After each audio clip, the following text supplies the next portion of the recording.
What's going on, YouTube? Figured I'd do a video today about the ancient and venerable KLR that I ride. And what it is I just made my 1-year anniversary for having this bike. I've not been on motorcycles a whole heck of a lot anyway, especially before I got it. But I got this bike on January 2nd of 2015. And now that the 2nd of 2016 has come and gone, it's been my 1-year anniversary of having this motorcycle. And I have ridden it a good bit. So, oh goodness, ruts. I've got 10,000 miles on this bike in a year. So I figured I would do a review video and just let you know what I think of the bike, some mods that I've done, and just kind of some food for thought. Maybe you agree with me, maybe you don't, but I want to get my 2 cents out there because when I was going shopping for a motorcycle a year ago, I really wish I could have found some better review videos than I found. So, like it or lump it, here's my review.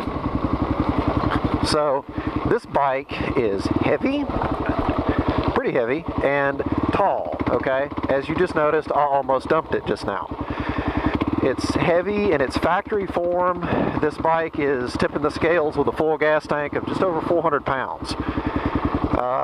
Because I probably should have my head examined, most of the mods I've done to this bike, in fact all of them, make it heavier.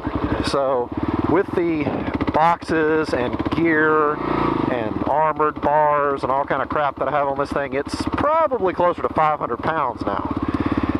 So just a thought, if you're going to get a factory KLR, it's not that heavy, but even from the factory, they are freaking whales.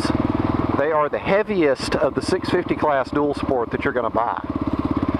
And that includes, you know, any of the other stuff you look at. That includes the Hondas, the Yamahas, all of that, okay? So they're heavy bikes. I knew that going into it. I said, you know what, I'm going to try it. And also, caveat, if you have a fairly short inseam, you may not want to look at a KLR or any of the big 650s because they're tall.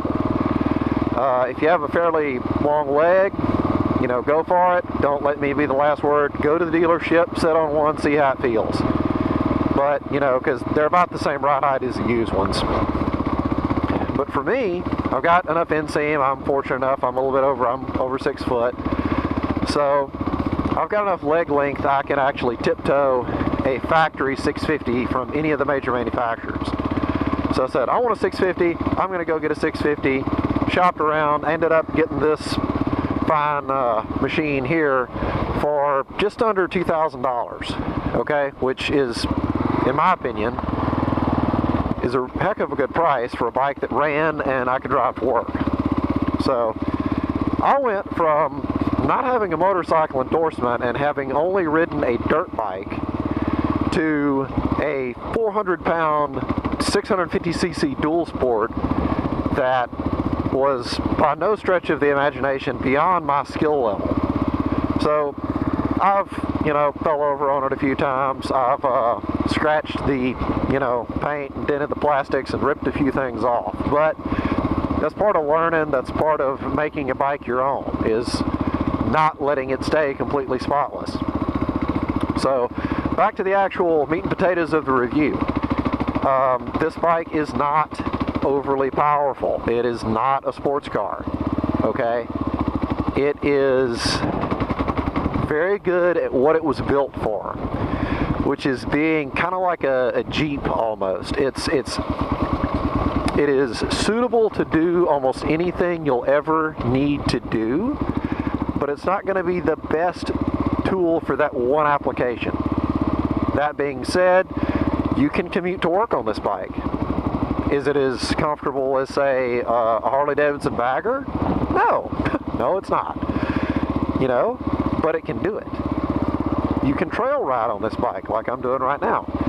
Is it as supple as, you know, say a KTM 1190? No, it's not. But the price I paid for this bike is less probably than you'd put as a down payment on a KTM 1190. And does it go as fast on the interstate? Does this go as fast on the interstate as a sport bike? No. Doesn't even go half as fast as some of the big sport bikes. But it does all of the things adequately well. It can take you on an interstate. It can take you at 80 miles an hour. It can take you down a muddy and soft trail like this to see scenic sights, which is one of my favorite things to do with it. It can do almost anything you need to do. And what's really great about this particular big single, the Big Thumper Dual Sport, is they made the Gen 1 KLR for 20 years. That's right, YouTube. They made this exact bike from 1987 to 2007. Which means, guess what? This thing has killer aftermarket support. Okay? Which, you know, kind of brings me to my mod list that I've done for this thing.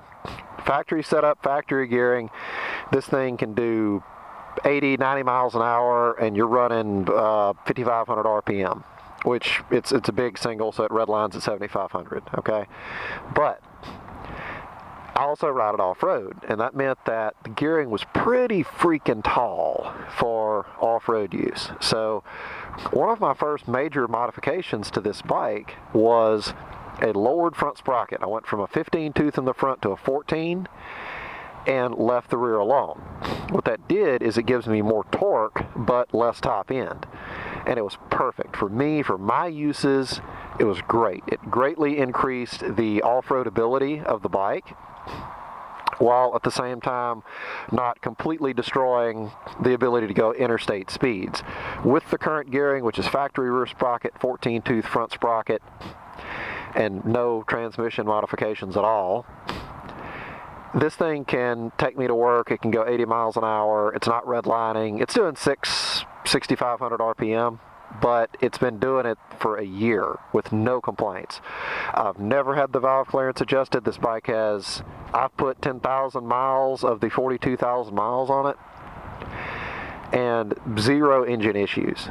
Now, that being said, this is not a powerhouse. Like I said, it's not gonna outrun most other motorcycles, but the maintenance schedule on this thing is very, very generous.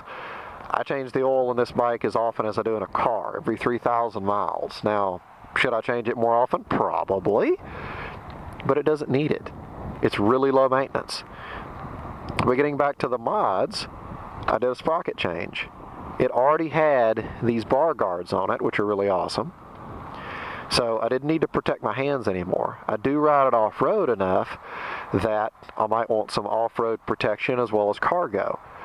So via some other humorous events, I also ended up with an FMF slip-on exhaust. I didn't do the bomb header yet, but maybe one day. But I did want to carry some tools, okay? Because either this one might have something vibrate loose or one of my riding buddies might. So if you look here, those are ammo cans. And besides the fact that they carry stuff, they also act as crash bars or crash protection.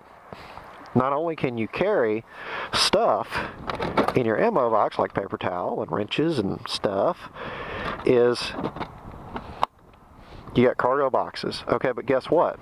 When this bike falls over, it's really heavy. Like I said, it's 400. This one with all the crap on it's probably pushing 500 pounds.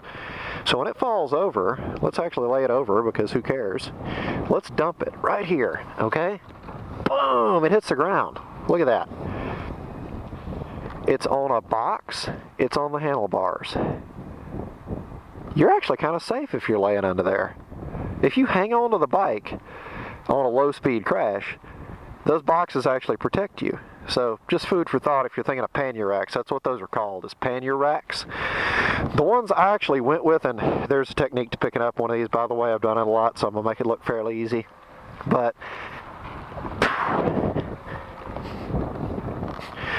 you can get different pannier racks. You can get really expensive ones. You can get the cheapest stuff they make. That's actually what this is. These are some Tusk pannier racks right here. And I took my own ammo cans, drilled them, and mounted them. Now, you'll see this is held on with a zip tie, okay?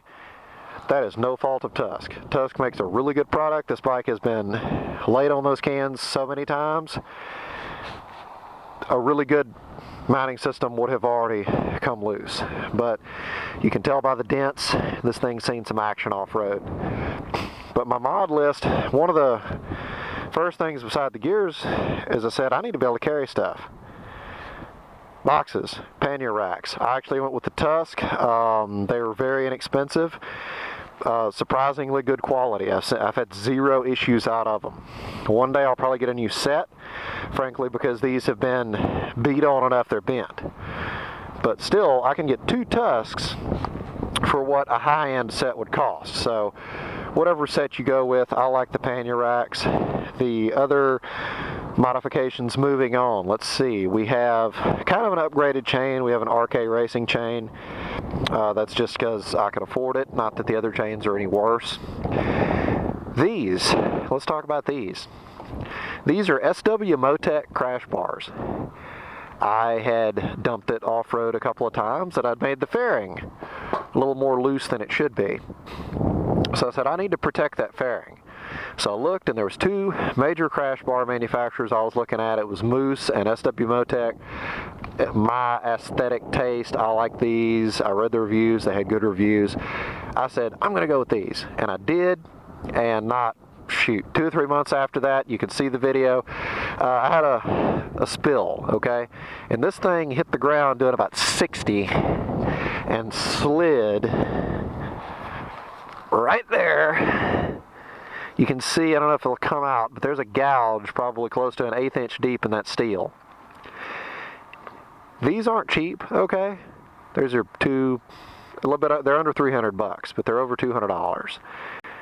These paid for themselves in about, half a second when this thing was sliding very fast across gravel. If this wouldn't have been here, this would have got ripped off. It would probably ripped the tank off. And it would have probably totaled out the bike. Good mod. This is honestly one of my favorite mods other than the pannier rack. Very good mod. Maybe you like the Moose ones, but I would recommend, if you use your bike off-road, and this is KLRs, crash bars they're a lifesaver. They're really good. I like them. Other mods are, I do rub up against stuff enough. I did the SW Motec brake master cylinder protector. I haven't actually scraped it on anything yet, but I do like the aesthetics of it. It looks good. It seems to be of good quality. I also have the SW Motec subframe bolt upgrade kit, which I carry a bunch of stuff on it, so that was a good idea. I do commute on this bike a lot. It does have to go kind of fast down the road. So, steering stabilizer. I think this is it's an Eagle Mike's. That's a Eagle Manufacturing steering stabilizer. Because when you're going down the road and you pass a semi doing 80 and you get into the vortex behind it, it'll whip your bike around real bad.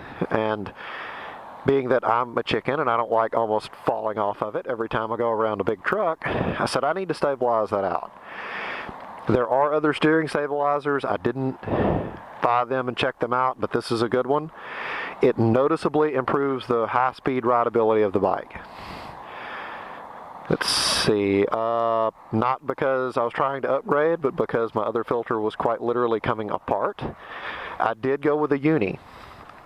I got a Uni air filter in there. I've had zero issues out of it. I like it. I am not due for a service interval yet, but I'm pretty sure it's going to be fine. Other upgrades are the suspension on this bike. The factory suspension, everybody gripes about it. To be honest, I'm not cultured enough to know what I'm looking at, so I guess I didn't know that I should have been disappointed, but it was okay. Main thing is, though, the front seals were leaking. It had been ridden a lot, front seals were leaking. I said, "Pa, you know what? I'm going to go with some upgraded front springs." So I did a little bit of research. I said, this thing sees enough street use. I don't want to go with a pure off-road spring. So I went with Progressive Suspensions, new front fork springs, and an all balls seal head. So actually, again, on Informal Llama's channel, I'll put a link up here for his channel. it's kind of a joke video, but he and I rebuilt the front forks on this bike. We put, I cannot remember the oil we put, but it was a good fork oil. We put progressive springs, all balls, seal head, and we did increase the preload as recommended. It's got a lot of preload in the spring now because it's so heavy.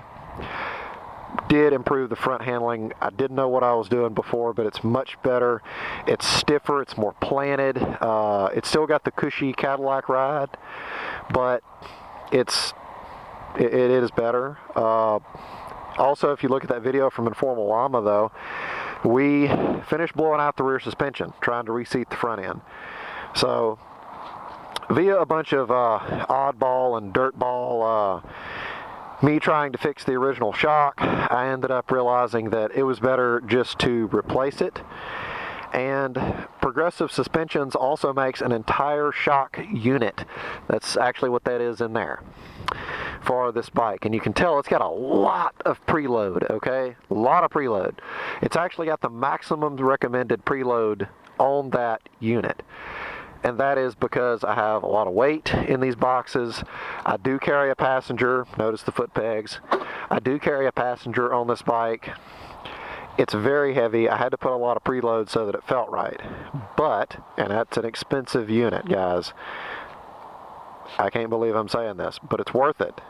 I usually try to do stuff as inexpensively as I can, but that is a very worthwhile setup, the suspension rebuild. It's got progressive springs in the front. It's got a progressive, I can wipe off sticker for you to see it. There it is. It's got progressive rear suspension, and it's, to be honest, it's very, very good now. It is more planted. It won't bottom out when you actually go over a section of whoops and the bike would normally have bottomed out. You'd feel it hit the bump stop. Now it's actually a lot better. When I first rode it, I said, oh, that's just the way it is. No, it doesn't have to be. There probably are other companies that do good work. I ride this, truly it is a dual sport. It goes on the interstate more than it goes off-road, but I wanted to come see the spillway. And I wanted to do a review video, so do two-in-one things. So it needed to go off-road too. So I went with Progressive, very pleased, and that's pretty much why I did the suspension mod. So, one other mod is the headlight unit on this thing. I went with a Cyclops LED unit. You can look it up, Rocky Mountain carries it. Really good unit. It's kind of the blue, which I kind of like blue, but there you go. This is the daylight. You can see it's pretty freaking bright. It's a drop-in unit. I like it. It is kind of high, but it's only about $10 more than a good halogen unit. I was very pleased. So far, none of the mods that I've done to this bike have a second guess myself. I've done suspension, gearing, crash bars, pannier racks, steering stabilizer, suspension, aftermarket exhaust, FMF, Power Core 4, actually is what that is, and a uni air filter. New LED headlight. I actually got this bar pad from, this is a Factory Effects. Yeah, this is a Factory Effects bar pad and a phone holder off of Amazon. You can get the RAM mount. It's more expensive, but it's nice. Okay, this one works just as good. That's pretty much my mod list. I've done a few other minor modifications to the bike that I don't really think are worth listing. Factory carburetor setup. Also, a lot of people talk about jetting these carburetors. You can. Eventually, I probably will jet the carb. But with a factory carburetor, uni air filter, and Power Core 4 exhaust, it only backfires a little bit on the come down off of the rev, and I'm good with that. I was kind of worried about my valves, but to be honest, I have had no issues. It still starts very quickly. It does what I need it to do. And what I like very much about this bike is that since I've owned this bike, I've been able to ride other stuff. I've been able to ride a Honda VTX, 1300cc, really cool bike. I've been able to ride, and now I'm in the process of acquiring a sport bike, a CBR 1100 Super Blackbird, which is a really cool bike in a whole other way.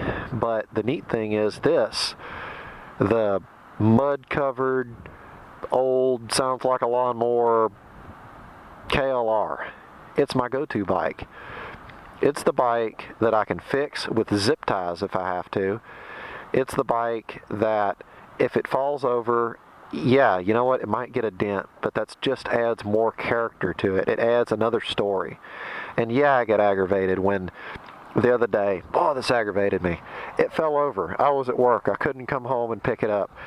Gas run out of the tank and messed up my beautiful, what's only nice thing almost left on the bike is the green paint of the tank. It messed up my paint, messed up my sticker. And I said, you know what? This is a KLR. This is a dual sport. Let's be honest about it. So I took the paint down, I cleaned it, I painted it where it wouldn't rust, and I put some stickers on there. Because it's all part of making this more than just a motorcycle. It's part of making it an extension of yourself. You know, some people paint, some people, you know, sing, some people have different art forms. This is mine. I put stickers on it, I ride it, the mud splatter, the randomness, the adventures that this thing goes on, and the adventures that it takes you on when you have a bike. That can be your art form, and it's kind of mine. Before I had this bike went to other cool places. I mean, look at this. This bike has been to Moab, Utah. I haven't been to Moab, Utah, but it has. How awesome is that? This bike helped someone else explore the world before it ever did it for me. And then now, it's helping me explore the world. It's taken me to places that I couldn't go otherwise. I mean, you saw that gate back there. Or maybe, you know, there's places you can't go around in a truck or even on foot you wouldn't want to. But you can get on a motorcycle, specifically a dual sport, and you can go places. My choice of a dual sport was a Gen 1 KLR. I had limitations on budget, and my taste told me I liked one of these. Maybe yours will direct you somewhere else. But if you choose to go with a KLR, I could recommend some mods. And hope this video actually proves useful to you guys. But I've had it for a year now. I love it. To be honest, the first week I had it, I just said, I bet I'll never sell it. And I stand by that statement. I've broken bones riding this thing. I've taken this thing to another state and rode it. The bike's been through a lot with me, and I've been through a lot with the bike. It's been there, and it's kind of just part of the family now. And, you know, whether you get that attached to machines or not, it's up to you. But I have to say that it's a good bike. It has really good aftermarket support. It's easily modified. And, hey, you know what? If you want to give it a shot, I don't think you'll be disappointed. So, I'm going to go ahead and hop back on and, you know, ride on back out of here. So, let's get back on it. And there's a couple other mods, like it had the pegs right there already done whenever I got it. Pretty neat mod though. I didn't do it though, so I didn't want to talk about it too much. There we go. So, let's motor on. And if you've been watching my channel, you'll see that I actually stopped up here at this little lookout point and did a little jabberjaw about the type of motorcycle I ride, but you just heard a whole review of me talking about the different mods that I've done to it.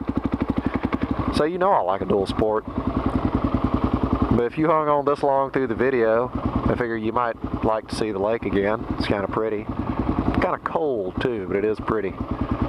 Let me turn off the engine, let you hear it for a sec.